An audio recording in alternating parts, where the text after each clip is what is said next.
Thanks for everybody else for being here as well today as we consider two important bipartisan bills. First, we'll continue our work to strengthen college athletics and the NIL environment for our student athletes through the SCORE Act. I especially want to thank Chairman Bilirakis and Congressman Fry for their hard work getting us to this full committee markup today.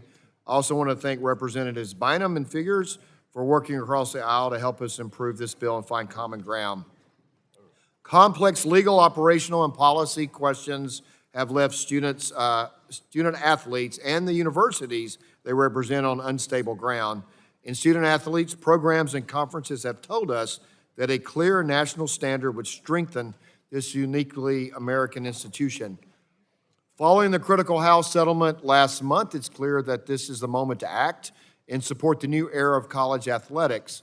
But our work at 3 House committees, culminating in the SCORE Act, didn't start last month. Since the beginning of this Congress, we have worked in a bipartisan way to develop a framework that codifies new NIL, health, and academic protections for players and provides stability for universities. In March, we held both a bipartisan roundtable and a subcommittee hearing with witnesses representing players, coaches, and athletic directors. Over a month and a half ago, we shared draft bill texts with my friends across the aisle in search of common ground and compromise. And in June, we publicly released a discussion draft while continuing good faith negotiations. Earlier this month, we negotiated a bipartisan deal and introduced the SCORE Act. And over the past week, we have continued to work with members to find a compromise that would garner more support from Democrat members of this committee. And in response to these conversations, we've made edits to improve student-athlete representation in decision-making processes, narrow preemption, clarified and narrowed the antitrust language, and added additional enforcement mechanisms. This has been a long and open process, which we have approached with an open mind. And I remain hopeful that we'll be able to continue growing this coalition and building more support for this common-sense bill, but we cannot delay. And without this bill, student-athletes will be left to fend for themselves against bad actors.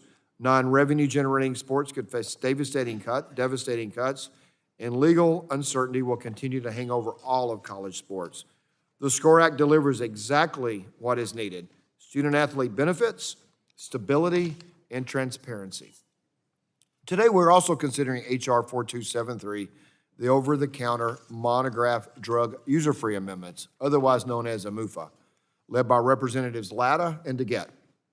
This is the first reauthorization of a MUFA, and I look forward to our continuing bipartisan work to get this bill across the finish line by the September 30th expiration. Our FDA witness stated last week, without a timely reauthorization, certain FDA actions could be delayed by a decade or longer. I appreciate all the work that's gone into this bill, and will continue to engage with stakeholders and Senate colleagues to work towards common sense solutions that produce innovation and ensure patients have access to safe